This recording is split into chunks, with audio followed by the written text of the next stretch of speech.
नमस्कार मित्रों, मैं अविनाश रंजन गुप्ता आपका अपने चैनल पर हार्दिक अभिनंदन करता हूं। आज के इस वीडियो में हम स्पर्श भाग 2 के पुस्तक का ये पाठ अध्ययन करने वाले हैं। इस पाठ के अध्ययन के उपरांत आप ये पाएंगे कि परीक्षाओं में आपके अंक ज़्यादा आएंगे, क्योंकि इसमें महत्वपूर्ण प्रश्नों पर भी विचार किया जाएगा। हिंदी शब्द भंडार में आपकी वृद्धि होगी और साहित्य के प्रति आपका रुझान बढ़ेगा। तो बने रहिए मेरे साथ और देखते रहिए ये वीडियो अंत तक। नमस्कार, आप आ गए हैं मेरे कंप्यूटर की स्क्रीन पर और यहाँ हम विस्तार से अध्ययन करने वाले हैं बड़े भाई साहब मुंशी प्रेमचंद के द्वारा लिखी गई शिक्षा व्यवस्था पर एक अनूठी कृति। बड़े भाई साहब पाठ का उद्देश्य, लर्निंग आउटकम्स।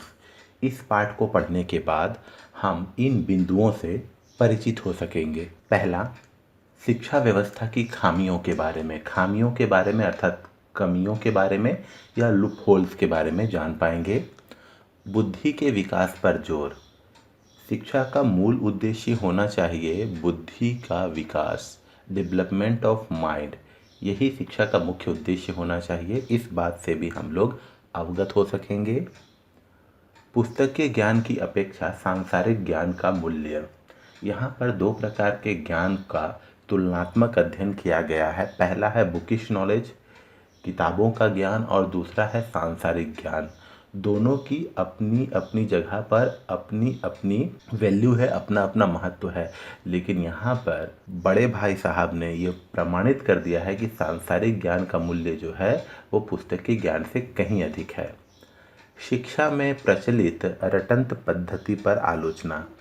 आज भी हम लोग कहीं ना कहीं देखते हैं कि रटंत अर्थात रट लेने की प्रक्रिया जो है शिक्षा पद्धति में कहीं ना कहीं दिख जाती है। इसकी आलोचना की है। खेल कूद और पढ़ाई लिखाई का सामंजस्य।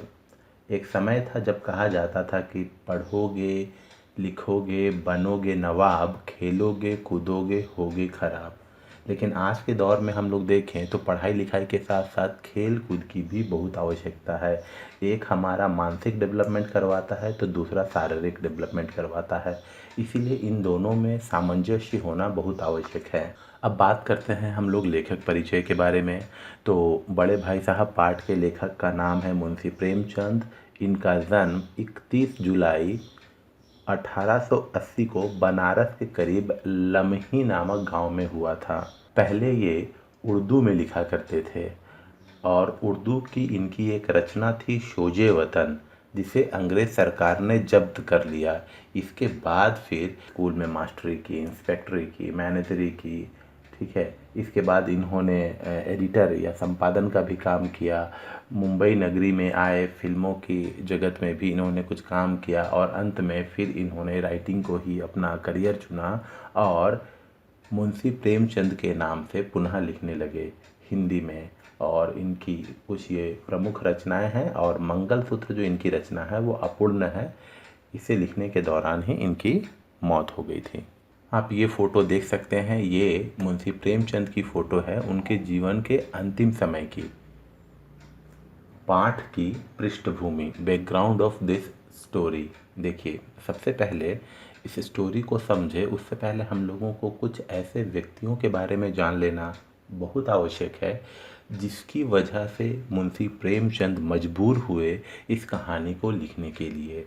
ये थॉमस बेबिंगटन मैकाले। इनका जन्म 1800 में लंदन में हुआ था, यूनाइटेड किंगडम में हुआ था, लंदन में। इस कहानी से इनका क्या संबंध है अगर आपको मैं बताऊं तो भारत का जो एजुकेशन सिस्टम है या भारत की जो शिक्षा पद्धति है उसको डिजाइन करने वाले थे मैकाले। फेमसली ये लॉर्ड मैकॉले के नाम से जाने जाते हैं और इन्होंने ही भारत का एजुकेशन सिस्टम डिजाइन किया था। ये लॉर्ड मैकॉले का एक एड्रेस है जो ब्रिटिश पार्लियामेंट में 2 फरवरी 1835 में इन्होंने दिया था। इसे मैं पढ़ रहा हूँ, आप ध्यान से सुनिए। I have travelled across the length and breadth of India, and I have not seen one person who is a beggar, who is a thief. Such wealth I have seen in this country, such high moral values, people of such caliber that I do not think we would ever conquer this country unless we break the very backbone of this nation, which is her spiritual and cultural heritage.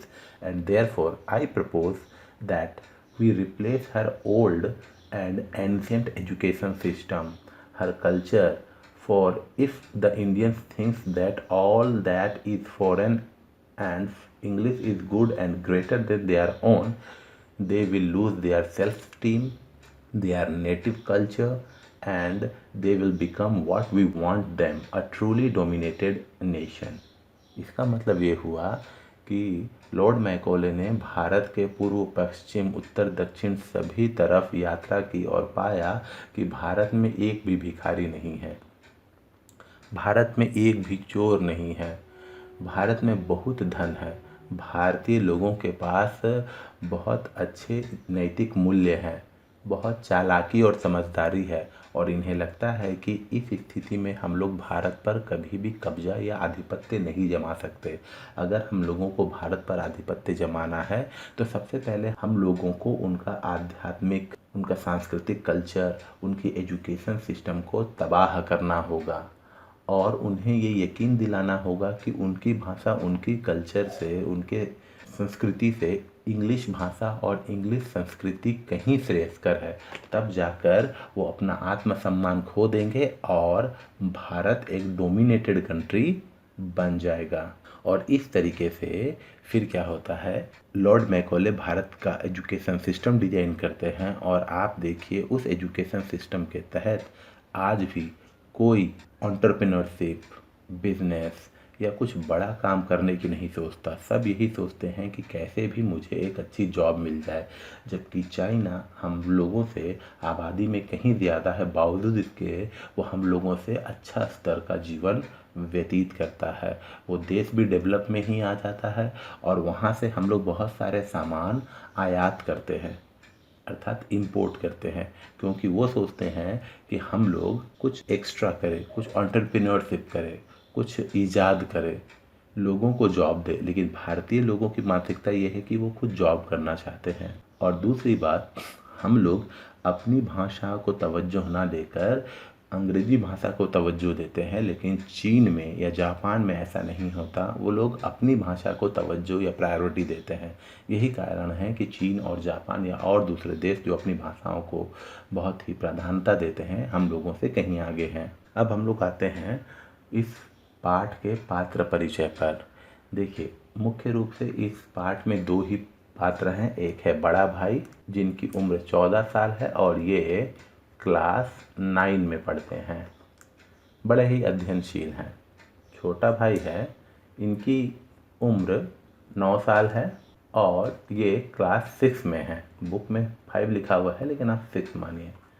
ये खेल कूद में ज़्यादा व्यस्त रहते हैं, लेकिन इनके दिमाग में कुछ खास बात है कि वो किसी भी चीज़ को एक बार पढ़ते हैं तो वो इन्हें बहुत अच्छे से याद हो जाता है। बड़े भाई और छोटे भाई में केवल 3 क्लासेस का डिफरेंस है, लेकिन उम्र में दोनों में 5 साल का फासला है। अब आते हैं हम लोग पाठ के सार पर। मैं इस पाठ के सार को पढ़ रहा हूँ। आप लोगों से अनुरोध है कि आप अपनी आंखें बंद कर लीजिए, इस पाठ के सार को ध्यान से सुनिए, उसे विजुअलाइज करने की कोशिश कीजिए और इस पाठ के सार में ही इस पाठ से पूछे गए जितने भी प्रश्नोत्तर हैं, सारे के उत्तर मौजूद हैं। मुंशी प्रेमचंद जी द्वारा लिखित पाठ बड़े भाई साहब में 2 ऐसे भाइयों का जिक्र किया गया है जो छात्रावास में रहकर पढ़ाई करते हैं। वे दोनों एक दूसरे के स्वभाव से बिल्कुल विपरीत हैं। बड़े भाई की उम्र 14 साल थी और छोटे भाई की उम्र 9 साल, किंतु दोनों में केवल 3 ही जमात का अंतर था। जमात अर्थात दर्जा या क्लास। ऐसा नहीं था कि बड़े भाई ने देर से पढ़ाई शुरू की, बल्कि उनका यह मानना था कि पढ़ाई लिखाई किसी भी कार्य के लिए बुनियाद की तरह होती है। इसलिए वे एक ही कक्षा में 2-2 साल लगा देते थे। इसका अर्थ यह हुआ कि वे पढ़ाई को पूरी तरह से आत्मसात करने के फेर में पाठ्यक्रम समाप्त नहीं कर पाते थे। पाठ्यक्रम अर्थात सिलेबस। परिणाम स्वरूप फेल हो जाया करते थे। इसके साथ ही उन्हें अपने छोटे भाई का भी ख्याल रखना पड़ता था। बड़े भाई साहब स्वभाव से बड़े अध्ययनशील थे। हमेशा किताब खोले बैठे रहते थे। पढ़ाई के दौरान जब उन्हें मानसिक थकान होती थी तो वे कॉपियों पर तथा किताबों के हाशियों पर, हाशियों अर्थात मार्जिन, हाशियों पर चित्र बनाया करते थे। एक ही इबारत को बार बार लिखते थे। इबारत अर्थात सेंटेंस। एक ही सेंटेंस को बार बार लिखते थे। दूसरी तरफ छोटे भाई का मन पढ़ाई में बिल्कुल नहीं लगता था। अवसर पाते ही वो छात्रावास से निकलकर मैदान में खेलने आ जाते थे। कंकरियां उछालना, कनकौवे उड़ाना, दीवारों पर चलने में उन्हें बड़ा मजा आता था। खेल कूद कर जब वो वापस जाते तो बड़े भाई उनसे एक ही सवाल करते थे, कहाँ थे? बड़े भाई का रौद्र रूप देखकर छोटा भाई डर जाया करता था। बड़े भाई की उपदेशों की माला सुनकर छोटे भाई को पढ़ाई लिखाई बहुत कठिन कार्य लगने लगता था। हालांकि बड़े भाई साहब अपने छोटे भाई को पढ़ाई लिखाई के बारे में जो भी कहा करते थे वह 16 आने सही होता था। 16 आने सही अर्थात 100% सही होता था। जैसे अंग्रेजी सीखने के लिए बहुत मेहनत करनी पड़ती है, जीवन में आगे बढ़ने के लिए संयम की आवश्यकता होती है, इत्यादि। छोटा भाई उनकी बातों से आतंकित हो जाया करता था और फटाफट एक टाइम टेबल बना लिया करता था जिसमें टहलने के लिए महज आधे घंटे का ही समय निर्धारित हुआ करता था। मगर टाइम टेबल बना लेना आसान है पर उसका अनुसरण करना मुश्किल। कुछ दिनों के बाद छोटा भाई पुनः खेलकूद में व्यस्त हो जाया करता था। सालाना परीक्षा हुई। बड़े भाई साहब फेल हो गए और छोटा भाई अपनी कक्षा में अव्वल आया। अब उन दोनों के बीच केवल 2 कक्षा का ही अंतर रह गया था। छोटे भाई के मन में आया कि वह बड़े भाई को आड़े हाथों ले मतलब उनसे सवाल जवाब करे, उन्हें नीचा दिखाए, परंतु उन्हें दुखी देखकर तत्काल इस कुविचार को अपने मन से निकाल दिया। अब वे फिर से खेल कूद में व्यस्त हो गए। उन्हें यह लगने लगा था कि बड़े भाई का उन पर दबाव कम हो गया है, पर ऐसा था नहीं। एक दिन जब छोटे भाई ने भोर का सारा समय गुल्ली डंडे के खेल में व्यय कर दिया और लौटे तब बड़े भाई ने उन्हें आड़े हाथों लिया और कहा, तुम्हें कक्षा में अव्वल आने पर घमंड हो गया है तो यह जान लो कि बड़े बड़े आदमी का भी घमंड टिक ना पाया। तुम्हारी क्या हस्ती है? तरह तरह के उदाहरण देकर उन्होंने छोटे भाई को समझाने का प्रयत्न किया। बड़े भाई ने अपनी कक्षा के अलजबरा, ज्योमेट्री, इतिहास आदि विषयों में निहित खामियों पर अपनी टिप्पणी व्यक्त की और बताया कि ये सब विषय बड़े कठिन हैं। साहित्य के क्षेत्र में भी समय की पाबंदी पर 4 फुल स्केप पृष्ठों के निबंध लेखन को उन्होंने समय की बर्बादी और शिक्षकों की मूर्खता ही माना। लेकिन यह भी स्वीकार करते हैं कि परीक्षा में पास होने के लिए सारी खुराफातें करनी पड़ती हैं। स्कूल का समय निकट था, नहीं तो छोटे भाई को और बहुत कुछ सुनना पड़ता। उस दिन छोटे भाई को भोजन बेस्वाद लगा, परंतु इतना सुनने के बाद भी छोटे भाई की पढ़ाई में अरुचि बनी रही और खेल कूद में वो शामिल होते रहे। फिर सालाना परीक्षा हुई और बड़े भाई साहब फिर से फेल हो गए और छोटा भाई अपनी कक्षा में फिर से अव्वल आया। बड़े भाई ने अत्यधिक परिश्रम किया था, शब्द शब्द चाट गए थे और इसके विपरीत छोटे भाई ने बहुत ही कम। छोटे भाई को अपने बड़े भाई पर दया आ रही थी। जब नतीजा सुनाया गया तो बड़े भाई साहब रो पड़े। उन्हें रोता देखकर छोटा भाई भी रोने लगा। उन्हें अपने पास होने की खुशी न रह गई थी। वह सोचने लगे, अगर मैं भी फेल हो जाता तो बड़े भाई को शायद कम दुख होता, पर विधि को कौन टाल सकता है। अब उनके बीच महज 1 दर्जे का ही अंतर रह गया था। लेखक को लगा कि यह उनके उपदेशों का ही असर है कि वे दनादन पास हो जाते हैं। अब बड़े भाई साहब नरम पड़ गए थे। अब उन्होंने लेखक को डांटना लगभग लगभग बंद कर दिया था। छोटा भाई यह सोचने लगा था कि उसका भाग्य बड़ा बलवान है, वह पढ़े या ना पढ़े पास जरूर हो जाएगा। अब पहले से वे ज़्यादा स्वच्छंद हो गए थे और खेल कूद में ज़्यादा समय व्यतीत करने लगे थे। एक दिन संध्या के समय छोटा भाई हॉस्टल से दूर पतंग लूटने के लिए बेतहाशा दौड़े जा रहा था। तभी उनकी मुठभेड़ बड़े भाई से हो गई, जो बाजार से लौट रहे थे। उन्होंने छोटे भाई का हाथ पकड़ लिया और गुस्से से बोले कि तुम 8वीं कक्षा में आ गए हो और अभी भी खेल कूद में अपना समय बर्बाद कर रहे हो।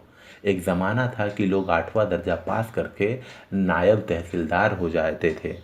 मैं कितने ही मिडिलचियों को जानता हूँ, मिडिलचियों जिन्होंने कक्षा 8वीं पास की हो, जो अव्वल दर्जे के डिप्टी मजिस्ट्रेट या सुपरिटेंडेंट है। कितने ही 8वीं जमात वाले हमारे लीडर और समाचार पत्रों के संपादक हैं। बड़े बड़े विद्वान उनकी मातहती में काम करते हैं, और तुम उसी 8वें दर्जे में आकर इन बाजारी लड़कों के साथ कनकौवे के लिए दौड़ रहे हो। मुझे तुम्हारी इस कम अकली पर दुख होता है। तुम जहीन हो, इसमें शक नहीं, लेकिन वह जहन किस काम का जो हमारे आत्मगौरव की हत्या कर डाले। तुम अपने दिल में समझते होगे कि मैं बड़े भाई साहब से महज एक दर्जा नीचे हूँ, और अब उन्हें मुझको कुछ कहने का हक नहीं, लेकिन यह तुम्हारी गलती है। मैं तुमसे 5 साल बड़ा हूँ, और चाहे आज तुम मेरी ही जमात में आ जाओ और परीक्षकों का यही हाल रहा तो निस्संदेह अगले साल तुम मेरे समकक्ष हो जाओगे, और शायद 1 साल बाद आगे भी निकल जाओ। लेकिन मुझ में और तुम में जो 5 साल का अंतर है, उसे तुम क्या, खुदा भी नहीं मिटा सकता। मुझे दुनिया का और ज़िंदगी का जो तजुर्बा है, तुम उसकी बराबरी नहीं कर सकते। चाहे तुम MA, master of arts, DPhil, doctorate in philosophy और डिलीट, डॉक्टरेट इन लिटरेचर ही क्यों ना हो जाओ। समझ किताबें पढ़ने से नहीं आती, दुनिया देखने से आती है। हमारी अम्मा ने कोई दर्जा पास नहीं किया, और दादा भी शायद 5वीं 6ठी जमात के आगे नहीं गए, लेकिन हम दोनों चाहे सारी दुनिया की विद्या पढ़ लें, अम्मा को और दादा को हमें समझाने और सुधारने का अधिकार हमेशा रहेगा।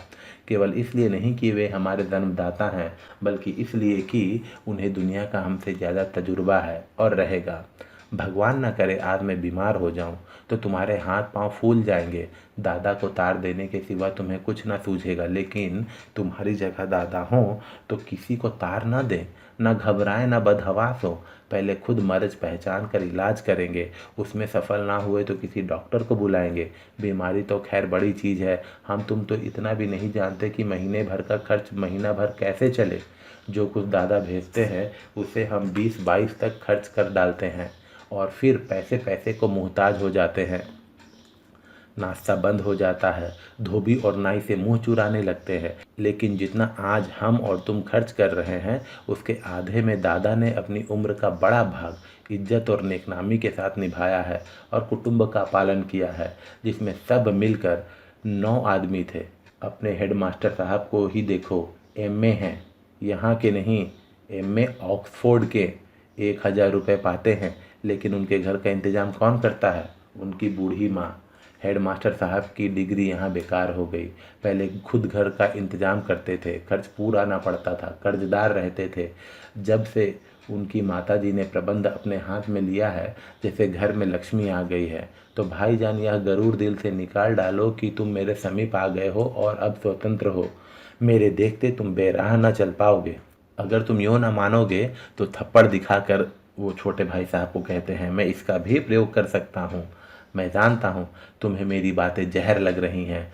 छोटा भाई उनकी इस नई युक्ति से नतमस्तक हो गया। उन्हें आज सचमुच अपनी लघुता का अनुभव हुआ, और बड़े भाई साहब के प्रति उनके मन में श्रद्धा उत्पन्न हुई। उन्होंने सजल आंखों से कहा, हरगिज़ नहीं, आप जो कुछ फरमा रहे हैं वह बिल्कुल सच है, और आपको उसके कहने का अधिकार है। इतने में ही एक कनकौवा उन लोगों के ऊपर से गुजरा। चूंकि बड़े भाई लंबे थे, इसलिए उन्होंने पतंग की डोर पकड़ ली और हॉस्टल की तरफ दौड़कर भागे। छोटा भाई उनके पीछे पीछे भागा जा रहा था। तो ये है इस पाठ का सार। अब हम लोग आते हैं इस पाठ से जुड़े कुछ प्रश्नोत्तर पर। कथानायक की रुचि किन किन कार्यों में थी? यहाँ देखिए, जो कथानायक है और कोई नहीं बल्कि छोटा भाई, उन्हें कथानायक कहा गया है। तो कथानायक की रुचि खेल कूद में थी, पतंग उड़ाने में थी, गुल्ली डंडा खेलने में थी, कंकरियाँ उछालने में थी, दीवारों पर चढ़ने में थी, वगैरह वगैरह। बड़े भाई साहब छोटे भाई से हर समय पहला सवाल क्या पूछते थे? कहाँ थे?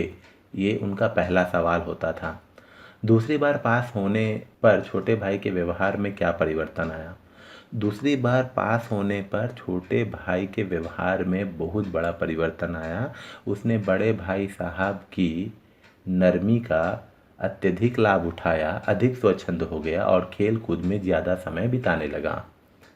बड़े भाई साहब छोटे भाई के से उम्र में कितने बड़े थे और वो कौन सी कक्षा में पढ़ते थे? बड़े भाई साहब छोटे भाई से उम्र में 5 साल बड़े थे और वो 9वीं कक्षा में पढ़ते थे। बड़े भाई साहब दिमाग को आराम देने के लिए क्या करते थे? बड़े भाई साहब जब लगातार पढ़ते रहते थे और उन्हें मानसिक थकान होती थी तो वो कॉपी और किताबों के हाशियों पर कुत्ते, बिल्ली, पक्षियों के चित्र बनाया करते थे और एक ही इबारत को या एक ही सेंटेंस को बार बार लिखते जाते थे। छोटे भाई ने अपनी पढ़ाई का टाइम टेबल बनाते समय क्या क्या सोचा और फिर उसका पालन क्यों नहीं कर पाया? देखिए, बड़े भाई साहब ने जब छोटे भाई को लताड़ा, उपदेशों की माला सुनाई और ये बताया कि पढ़ाई लिखाई कोई आसान चीज़ नहीं है, तो छोटा भाई आतंकित हो गया और उसने पढ़ाई लिखाई का एक टाइम टेबल बना दिया जिसमें घूमने या टहलने के लिए महज आधे घंटे का ही समय निर्धारित था। लेकिन टाइम टेबल बना लेना एक बात है और उसका पालन करना दूसरी बात। उसका बाल मस्तिष्क और बाल मन खेल कूद की तरफ हमेशा झुका रहता था, इसीलिए वो टाइम टेबल के नियमों का या टाइम टेबल का अनुपालन नहीं कर सका। एक दिन जब गुल्ली डंडा खेलने के बाद छोटा भाई बड़े भाई साहब के सामने पहुंचा तो उनकी क्या प्रतिक्रिया हुई? एक दिन भोर का सारा समय गुल्ली डंडा में व्यय करने के बाद छोटा भाई जब बड़े भाई साहब के सामने पहुंचा तो बहुत क्रोधित हुए और अपने छोटे भाई को उपदेशों की माला सुनाई। उन्होंने सभी विषयों के बारे में बताया, जैसे गणित के अलजेब्रा, ज्योमेट्री के बारे में बताया, इतिहास के बारे में बताया, साहित्य के, निबंध लेखन के बारे में बताया और तरह तरह से अपने छोटे भाई को समझाने का प्रयत्न किया कि पढ़ाई लिखाई इतनी आसान नहीं है, ये कठिन चीज़ है, इसके लिए समय देना पड़ता है। बड़े भाई साहब को अपने मन की इच्छाएं क्यों दबानी पड़ती थी? बड़ा भाई साहब एक आदर्श भाई बनना चाहता था। उन्हें यह लगता था कि मैं बड़ा हूँ तो मुझ में जिम्मेदारी बोध होना अति आवश्यक है और अगर मैं ही खेल कूद में संलग्न हो जाऊं तो छोटे भाई को बेराह चलने से कैसे रोक पाऊंगा और छोटा भाई मुझसे क्या सीखेगा। इसलिए बड़े भाई साहब को अपने मन की इच्छाएं दबानी पड़ती थी। बड़े भाई साहब छोटे भाई को क्या सलाह देते थे और क्यों?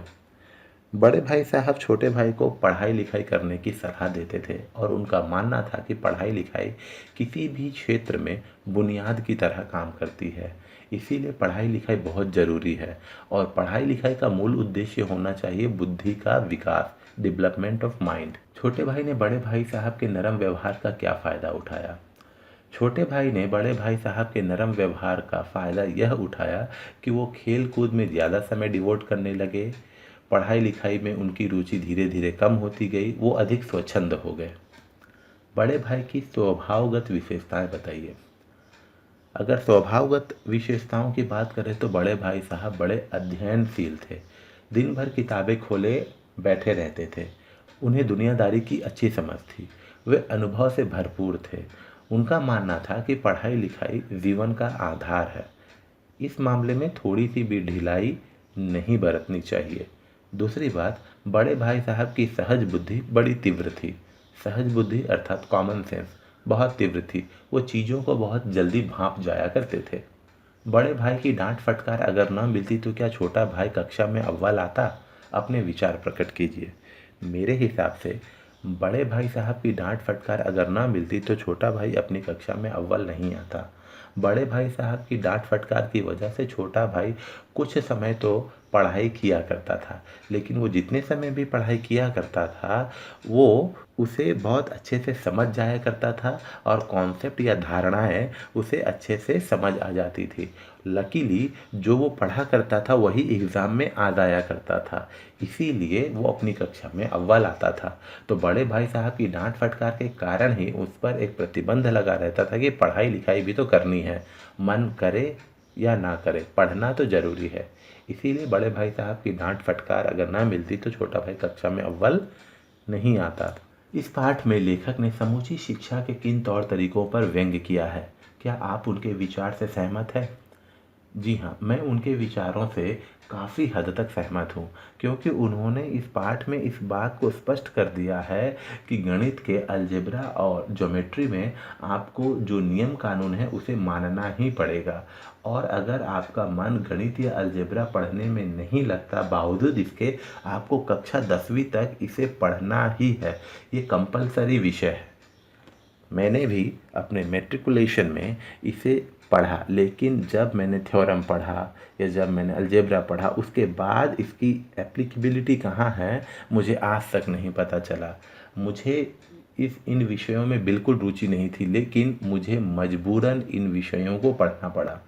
दूसरी बात, अगर इतिहास की बात की जाए तो इतिहास में हमें भारतीय लोगों के या भारतीय महापुरुषों के इतिहास के बारे में बताया जाए या ना जाए, लेकिन अंग्रेज़ों के इतिहास के बारे में जानना हमारे लिए अनिवार्य कर दिया जाता है। अंग्रेजी भाषा को ही ले ली जाए तो हमें अपनी भाषा के बारे में उतना ज्ञान नहीं होता, लेकिन हमें ये मजबूर किया जाता है कि हम अंग्रेजी भाषा को सीखें।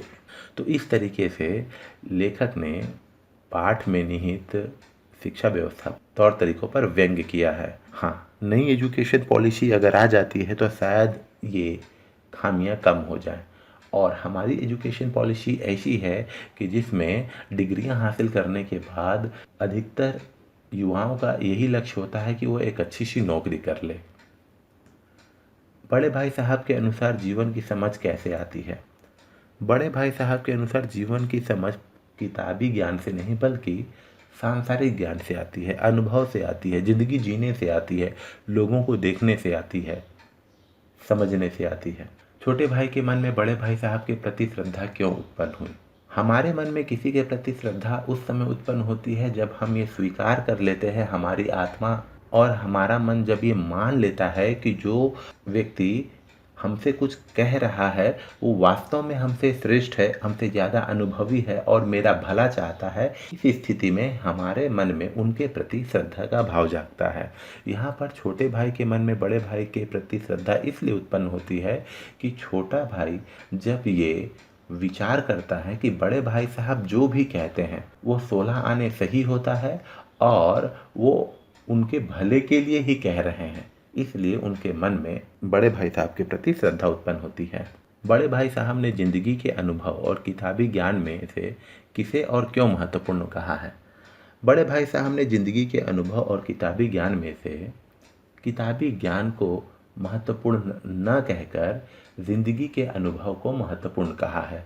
इस बात का उदाहरण वे अपने दादा अर्थात अपने पिता के माध्यम से देते हैं कि जितने पैसे पिताजी अभी हम लोगों को भेजते हैं, हम लोग 20-22 तक खर्च कर देते हैं, लेकिन उतने ही पैसे में पिताजी ने अपने घर और अपने कुटुंबों का पालन नेकनामी के साथ किया। इसके बाद वो अपनी माँ का एग्जाम्पल देते हैं और कहते हैं कि माँ भले ही कोई दर्जा पास नहीं की है, लेकिन ज़िंदगी की समझ हम लोगों से उनके पास कहीं ज़्यादा है। वे अपने ही एक शिक्षक का अनुभव साझा करते हुए कहते हैं कि उनके एक शिक्षक जो ऑक्सफोर्ड से एमए किए हैं, वो 1000 रुपये वेतन पाकर भी घर खर्च चलाने में असमर्थ रहे, लेकिन जब उनकी माताजी ने घर खर्च संभाला तो मानो वो घर में लक्ष्मी आ गई। तो इन सब एग्जाम्पल से, इन सब उदाहरणों से वो ये पुष्ट करते हैं कि किताबी ज्ञान से कहीं अधिक महत्व सांसारिक ज्ञान का या ज़िंदगी के अनुभव का होता है। तो इस तरीके से हम लोगों ने बड़े भाई साहब पाठ को पढ़ने की कोशिश की है। मेरा मानना है कि ये वीडियो आपको अच्छा लगा होगा। वीडियो के डिस्क्रिप्शन में आपको इस पाठ का टेक्स्ट और इस पाठ से जुड़े प्रश्नोत्तर मिल जाएंगे। धन्यवाद।